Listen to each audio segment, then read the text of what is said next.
Hey everybody, welcome to your June 2022 astrological forecast. Keep in mind that this is just a general reading. However, if you would like to have something more specific like your own chart done, there's a link below in the description box to my website where you can check out my services. There's also a link to something called Ask Me a Question, which is for people who only want to know maybe one or two things about their chart. So there's a link below to that too. I would like to take this opportunity to thank my subscribers again for their continued support. And if you're new to my channel and you like this video, please like and share it. It really helps my channel to grow, along with subscribing, and click on the little notification bell and you'll be notified each time I upload something. Okay, and also check out my weekly forecasts. Hi Leo, welcome to your June 2022 astrological forecast. So the sun is in Gemini. Where you have Gemini in your chart is your 11th house. Okay, and Mercury starts off the month retrograde but turns direct on the 3rd. It's in Taurus still. Okay, then it moves forward, continues in direct motion, and moves into Gemini again on the 13th in your 11th house. And then Venus moves into Gemini on the 22nd. Okay, so your 11th house is your most sociable house. This is where you would go to hang out with your friends. It's your group of friends, acquaintances, any kind of organization that you belong to. This is also social media and socializing online if you're not able to do it in person. Excuse me. But this is also the house of dreams, hopes, and wishes. Okay, so you may be doing a little bit more socializing now in person because it is the summer months in America and anyway. And, you know, a lot of people would like to get out in the nice outdoors after being cooped up over the winter, or even due to COVID, right? So you could be going out a little bit more. Notice that you have been going out a little bit more than usual. With Mercury being here, back in Gemini, it was already here like last month, okay? So you could have met someone new possibly in person or on social media, or you could have had a conversation with one of your friends regarding another friend possibly, or anything actually, maybe a little bit of a secret, could be some kind of gossip or something like that actually that you were told. And then Mercury turned retrograde in this area, you know, so you weren't really able to get down to where did this originate, you know, or why would someone say this or that. Or when you met someone, you know, let's say you were out with your friends and you meet someone that turns out that, but you don't know this at that time, you think you're meeting them on your own, and you are, but it's just that somewhere down the line you may find out that they're friends with friends of yours. Something like that, you know what I mean? Like you're all in kind of like the same circle of friends, even though you could all be all over the place, you know, all different parts of the world, but you're still together in some way or other. So now that Mercury's back here in Gemini, it's like clearing these things up, okay? Any kind of conversation that you had with someone, or even like an event possibly, like a live event, okay? Like, well, let's say like going to see a live band or going to a club. Maybe that was, those plans were canceled, okay, when Mercury was retrograde, but now that it's direct again, maybe you are getting together with your friends to do something, or maybe it was even a party that was put off, you know, put on hold, but now it's happening, okay? So like there's a full moon in Sagittarius in your 5th house, okay, where you have Sagittarius is directly across from your 11th house of Gemini. And the 5th house is the house of fun and parties and romance and creativity, all kinds of fun stuff, right?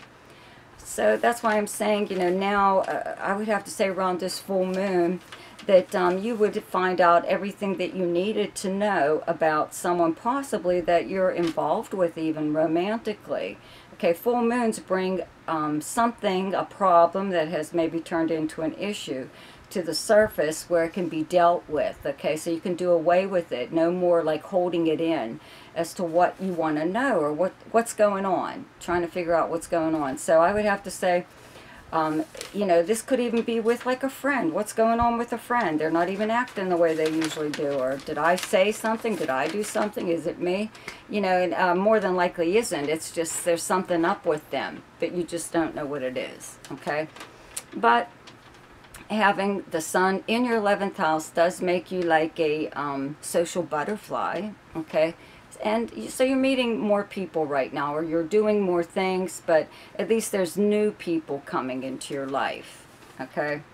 The sun does move into Cancer on the 21st, and there's a new moon in Cancer on the 28th in your 12th house where you have the sign of Cancer. So, you know, this is like your downtime. The 12th house is your house of solitude, and it's me time. It's spending time on yourself or doing things that you don't need anybody else to do with you, you know, like read a book or something like that. But it's your time to relax, okay?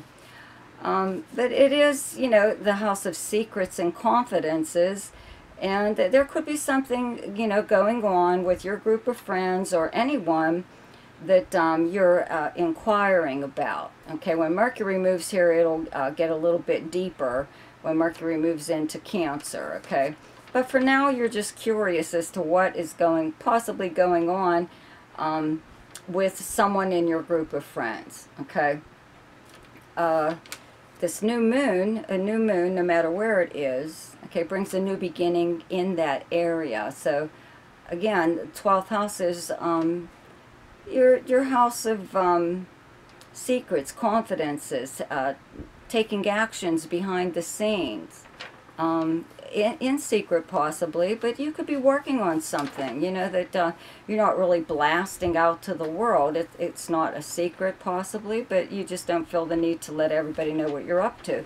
In fact, you could actually be maybe dating someone, or are inquiring about someone that you recently met because you're interested in them.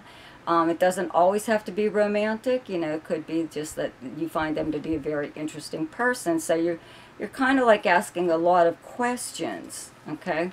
So around that new moon, I think that's, you know, you have decided you have a new interest. It could be in a person, or it could be in anything, but you're working on it kind of like behind the scenes, okay? Let's see here. There's a couple planets here that have gone retrograde, okay? Saturn in Aquarius turns retrograde on the 4th, and you have Aquarius on your 7th house of partnerships, close friends, close relationships, partnerships like business and or romantic, or a close friend, okay? Having Saturn here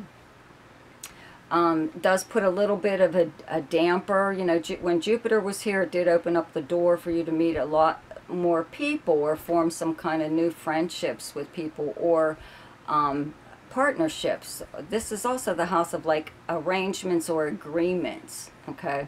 And you could have one with someone that is turning out to be more trouble than it's worth, okay? If this is a romantic partner, they could like really be very stifling. They don't want you to do anything or do anything without them. They're just very smothering, okay? Same thing if it's a business partner.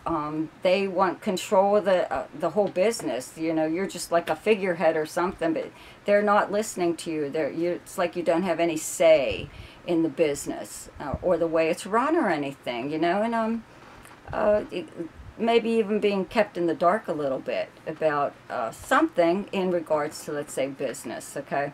So I would have to say that when this planet turns retrograde, you know, it has already a couple times, so you've already done this. And this is just another time, one of those times where you may, like, review your close relationships and wonder what you're getting out of them, You know, like as far as a friend goes, at least you may feel that at least you can rely on them, or there's someone to go back to if you're in trouble, or you could discover that that's not true at all, that you thought you could rely on this person, and you know, they would help you if you needed it or something, and you could find out that you were totally in the dark. You know, you gave them really nice wonderful attributes that they don't possess, because it's not just you, they're like that with everyone. So I really wouldn't take it too personally if I were you.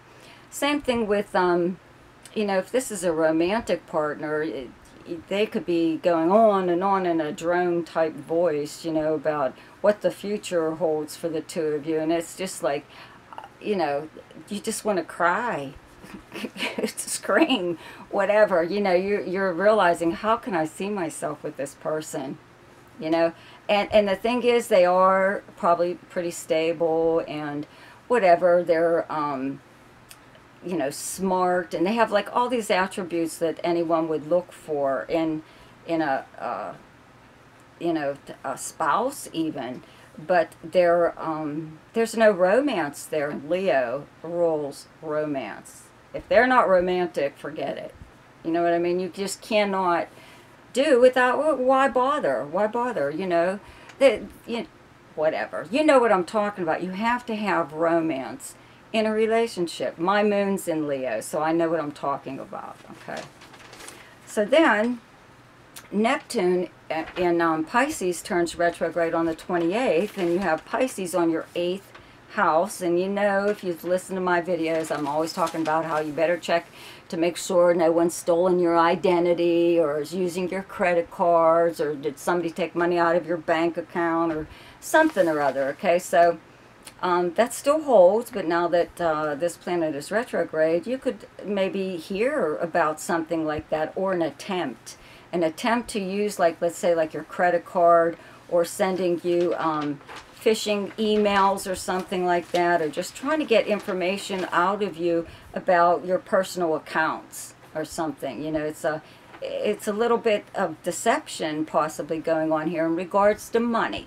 Okay? 8th house is a money house. It's other people's money and resources. So someone could even be lying to you a little bit about money, saying they don't have money or they do have money. Whatever it is, it's the exact opposite of what they actually do have. Somebody could be leading you to believe that they're well off and they're not. You know, or someone may even have something of yours that they borrowed and never gave back, and every time you ask for it, they're like, oh, I can't find it, or they try to convince you that they already gave it back to you, you just don't remember, and you're the one that lost it, right? People are really something sometimes, huh? Well, anyways, I just thought I'd let you know about that. It's not too big of a deal. This planet has been retrograde quite a few times already, so you've already experienced this. This is just another time that you will. Okay, the best time to do something each month is when the moon is in your own sign, and the moon is in Leo on the 3rd, 4th, and 5th. And the best time to lay low is when the moon is in your opposite sign, and your opposite sign is Aquarius, and those dates are the 16th, 17th, and 18th. The best time for romance, recreation, creativity, fun, any kind of speculation or gambling, and anything to do with children is the 12th, 13th, 14th, 25th, 26th, and 27th. The best time for money is the 6th, 7th, 8th, 18th, 19th, and 20th. The best time for your career is the 23rd, 24th, and 25th. And the best time for communication and travel is the 8th, 9th, 10th, 21st, 22nd, and 23rd. So I hope you enjoyed your June forecast. Be sure to check out my weekly forecast, and if you haven't already subscribed to my channel, please do so now, and like and share this video. Don't forget to click on the notification bell, and you'll be notified each time I upload something. So I'll see you next week. Goodbye.